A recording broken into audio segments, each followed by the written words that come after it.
Discerning the Forms. I'm Nick. I'm Anthony.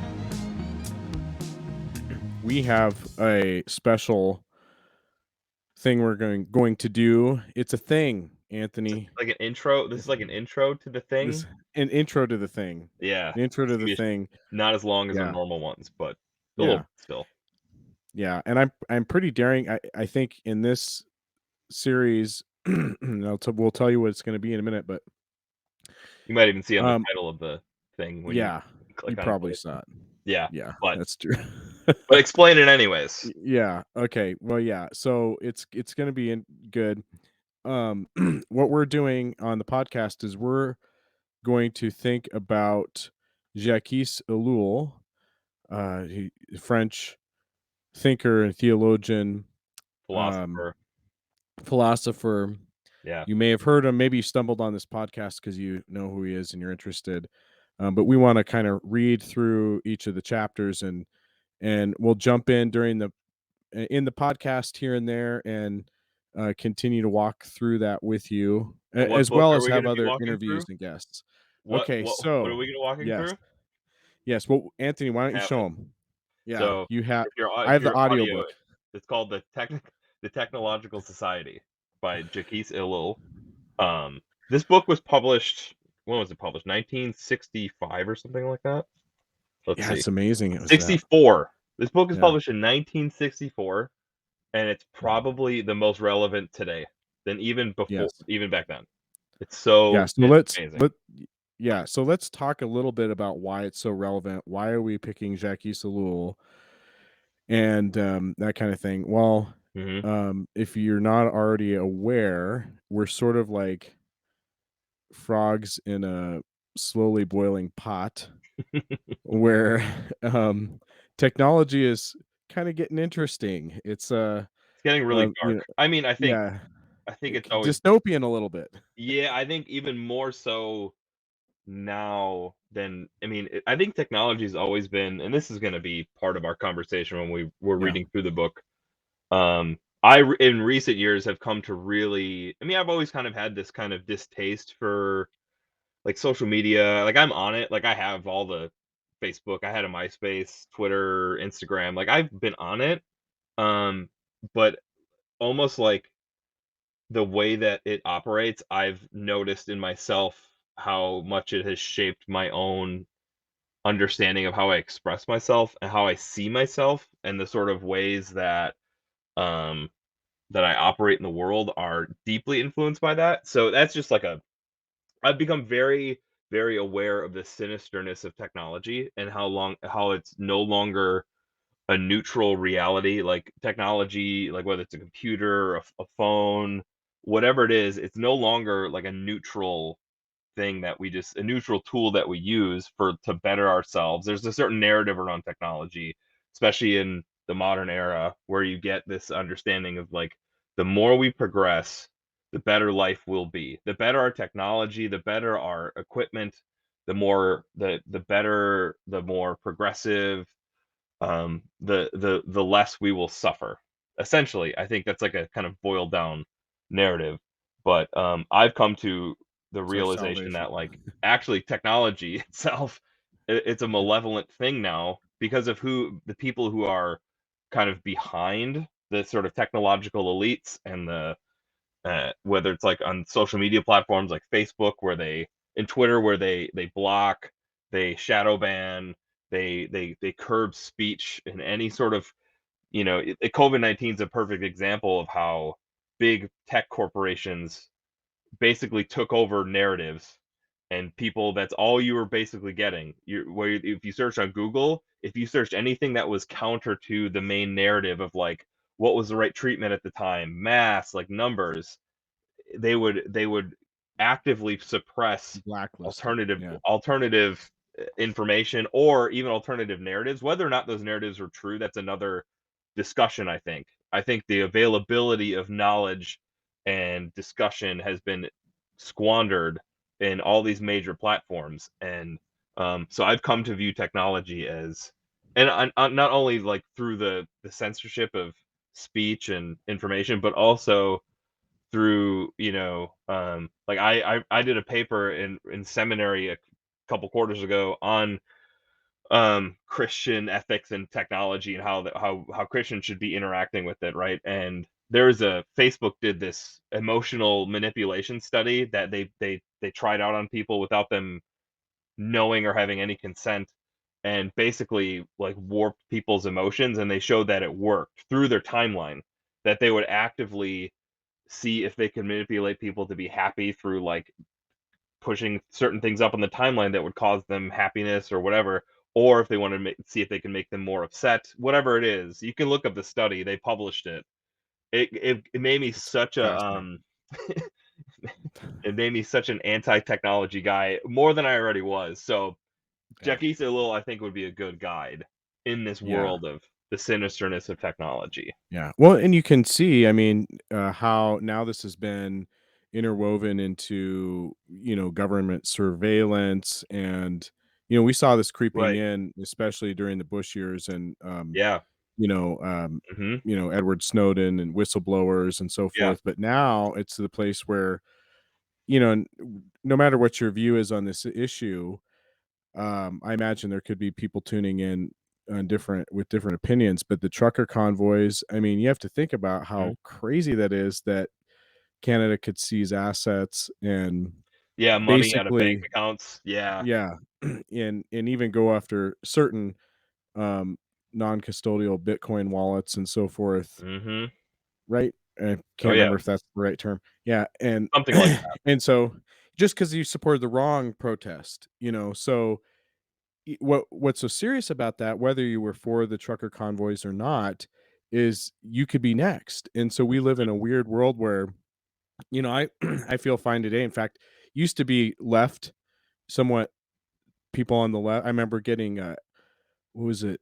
I think it's Adbusters magazine or something like that. Mhm. That a whole issue, which is a leftist socialist magazine, and there was a whole issue on big pharma. And so leftists Right. used to be against big pharma, but we've been so But now everything's changed. So, like, whatever you think now is Mhm. okay, could be wrong in, in the public's eye or the elite's eye or whatever a few years from now. And so we're seeing this intermixing of technology, private companies intermingling with governments and Mhm. this public private intermixing and the World Economic Forum and stuff. So, Jacques Ellul kind of called it, Yeah. and we want to think through it. But I think, and here's what do you think? One of the things I've learned about Ellul is I can't remember. Someone I was listening to was saying that he was asked in an interview about how he could write on stuff and be so depressing or something like that. And he Mhm. said, "Well, if it wasn't for my Christianity, um, yeah, I would pretty much just commit suicide." Yeah. Because he was almost deterministic about how bad this Yeah. would get, but his hope Mhm. was in his in his faith and his theological writing. So, Yeah. we'll show you the his political writings first, his technology Mhm. writings, and maybe we'll delve into some of Yeah. his Christian More political. I think writings. he's Yeah. he for me, I stumbled across a little less than a decade ago. It was when I was starting to Mhm. venture out from um sort of libertarian perspectives, and I think Elul is a guy. The reason why I want to go through the book is because he's a guy that I trust. Um, and the stuff that I've read before, I think he has a really good vantage point, for, especially for dealing with the intermingling of like Christianity and politics. I think he's really on the money about it. I think he has the right. He's not overly influenced one way or another. I think he just kind of sees things for what they are in a way, and how. I mean, he certainly has a perspective on what Christianity is and what it means to embody a Christian faith. But I Sure. think even in the technological society, the opening chapter, he talks about how most um, stuff that at least at the time in 1964 was written when stuff was written about technology, it was more about a history of machines. And he talks about it's actually this is going to be like a history of technique as like an orientation. So it's Yeah. like a little teaser for what it's like. I like that Mhm. vantage of like, sure, we can talk about like why iPhones are bad, right? Or why Yeah. they are, But you there's an know, underlying story. We have to yeah, right. So dig it's in not a little harder. the Yeah. thing in itself, like, might not be ultimately like evil per se, but the point is like, what is the overarching narrative of our culture about who we are as human beings? And technology has a lot to say about that. And so I think his perspective is going to be really helpful for us and for those who decide they want to read along with, or even just listen to us talk about it. I think it's a really Yeah. important book, and especially the time that we're in now, where Elon Musk is trying to buy Twitter because he sees a real huge issue in free speech. And I don't know if I Mhm. even Yeah. necessarily care to argue for, like, oh, we need total freedom of speech. Like, that's not really why I care about this stuff. Mhm. I don't know if you feel the same way. I think it's Mhm. important, but I'm not like ideological about like free speech is literally everything. Like, Yeah, what does he call himself an free speech absolutist.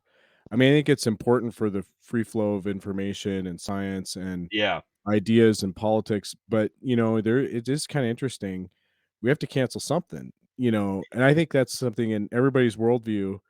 You end up having to cancel something, Mhm. um, not just in your own life, but just culturally, society. We can't have kiddie porn on Twitter and stuff like that, No. so something's gotta be canceled. Right. So That we has have to to be get dealt more with. specific. Yeah. Yes. But, it goes back to look how it's completely engulfed our lives to where there's a political battle over Twitter of all Yes. things. And Yeah. and so I think that it's kind of a wake up call, I think, for some of us who've just, Mhm. I guess I speak for myself, who, I've always seen technology as a tool, it's an instrument that kind of, I'm in control of. But I think Elul will challenge us a little bit about talking about how it shapes us and what we think is potential Mhm. and so forth. Well, there's another book I'll recommend to people. It's called Nihilism and Technology. I forget the author's name. Let me just look it up real quick. This is a book I really Nolan Gertz, who um, I was really keen on in the paper that I wrote. He was one of the main sort of resources that I used, because he comes from like more of a Nietzschean perspective on understanding like why technology is so sinister, in terms of he kind of used some Nietzschean interpretations, whether it's like about the self and how to even have an appearance online, you sort of are like, if you want to get any sort of recognition, you sort of have to copy somebody else, or like kind of like, so there's a way in which like it's almost impossible We're to be mimetic. fully, Yeah, yeah, like, we copy. Mhm. right, like it's almost impossible to have an authentic online We're Us existence. podcasters are all trying to be Joe Rogan or something. Right, yeah, like, I mean, we started a podcast, because there's a billion podcasts out there, like, right? Like, it's not like, this is anything original that we're doing, or even the things that we're talking about. It may just be like the way in which we're bringing stuff together that may be unique to us, right, as people. But in terms of Right. like having a presence online, you almost have to jettison genuine authenticity at some points, which he just talks about the dangers of that and the slippery slope of like losing yourself to like, and how nihilism creeps in. And it's a really good book. It's a book that I would recommend to anybody who wants to deal with some of the issues of the technology, along with Jacques Ellul. Oh, I think Ellul is a Christian, so that's a better vantage starting point. Not that Gertz Yeah. isn't Can we talk about necessarily. that for a I'm minute? not entirely Mhm. sure, but Yeah.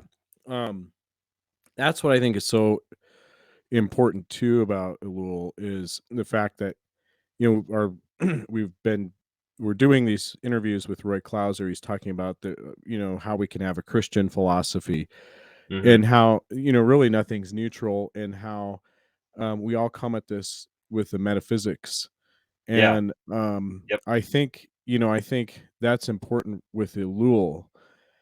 And you know, I important. I think a foil for Elul would be someone like Ted Kaczynski, right? hmm, The Unabomber. yeah, sure. and and in fact, there's some evidence that he was influenced by Elul, and I think even maybe attempted to write to him or something. Oh, interesting, Um, yeah, interesting. but, disclose that so that Ellul Mhm. wouldn't get in trouble. Um, Right. but, you know, Zelensky, who was a genius, probably definitely, messed You with mean, with not Zelensky. not I meant to yeah, Ted Not that Zelensky, he not isn't Ellul. per se, Uh, not Ellul, but Kaczynski.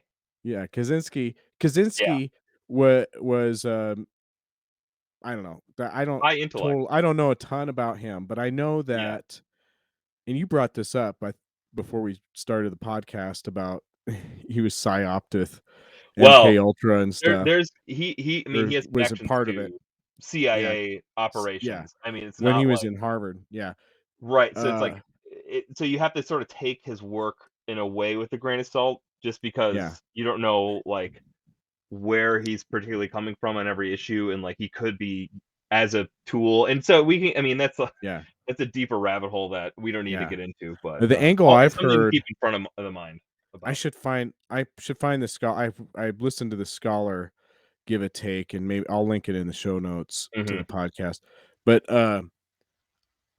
he's a, uh, Kaczynski scholar, mhm, and he believes that what his exposure to MK Ultra and stuff, which kinda made him crazy, mhm, um, also made him vindictive and mm, was part of, the seemingly random bombings, which also maybe had targets, mixed in yeah, there.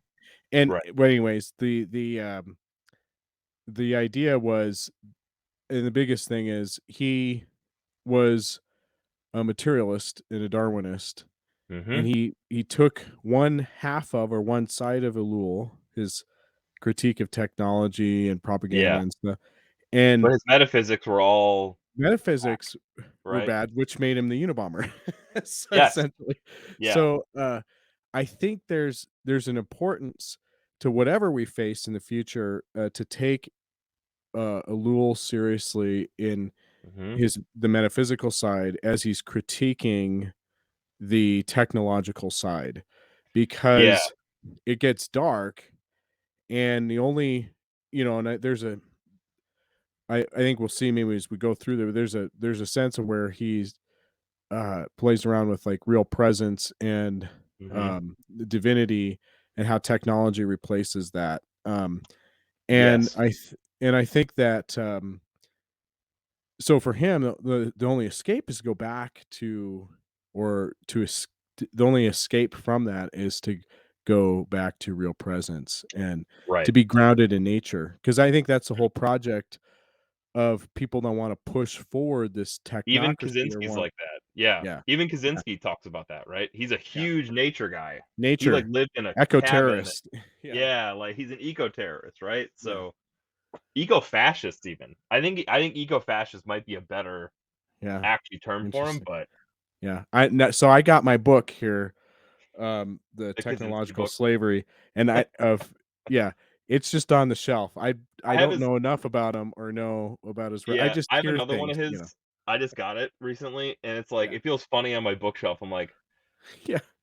It's like having early Mein like, late Kampf under '90s, right? Like, early if people if people lived through the like, the Massachusetts bombing, yeah, they would see it and be like, "Why on earth do you have that on your bookshelf?" And it's like, yeah. "Well, Let me no, I'm explain. not like a I'm not gonna I don't package support bomb you, I promise. bombing people. I'm not an eco-fascist. I'm not like Yeah, I don't know if there's ever going back like to the point of Elul, it's like I don't know how far we can actually get back to the yeah, not technological. I think we're so intertwined now that it's like mhm, it's hard to see a way out unless you have like a real serious radical breaking, which also mhm, means breaking from like community at a lot of levels, right? For us, mm, so it would take a lot to get back there, mm, but we'll see what the future brings, I suppose, yeah. and all that. And yeah, there's a lot of people on all sides of this, like, can we Mhm. harness or bring dial this back or decentralize or, Yeah. or exit and rebuild or, hear all this stuff. You Mhm. know, I mean, the strategy is going to be something we'll be thinking about a lot, which is I think why people are suddenly into Elul and, really Yeah. thinking about it is a critique of technocracy. But yeah, I think from a Christian standpoint, we have to take this seriously because it is shaping Mhm. us. It's shaping the church too. I mean, Oh, yeah. it'd be interesting to just have a conversation and think about like how is uh tech as it's um been interwoven into church life, live streaming and everything else. Yeah. Um and again, not going back to Lewis, it's not that we're saying it's all bad as a device, but how is the technique? Mhm. What is the way we're participating? And so I think even at the pastoral level, that's Yeah. a strange thing to think about. It adds another layer of of I mean, of just ministry trouble, but well, think about, like, the sheer prevalence of the smartphone. yeah. Like, it's just automatic for us now, right? The liturgy of the smartphone for me, I'm, like, as ingrained as anybody. Like, I have an iPhone, like, I like using it. I like Mhm.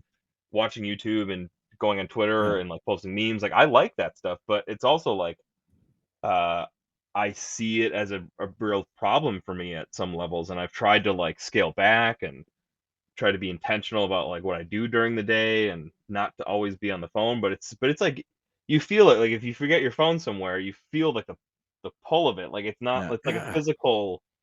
piece of me is So, like, gone.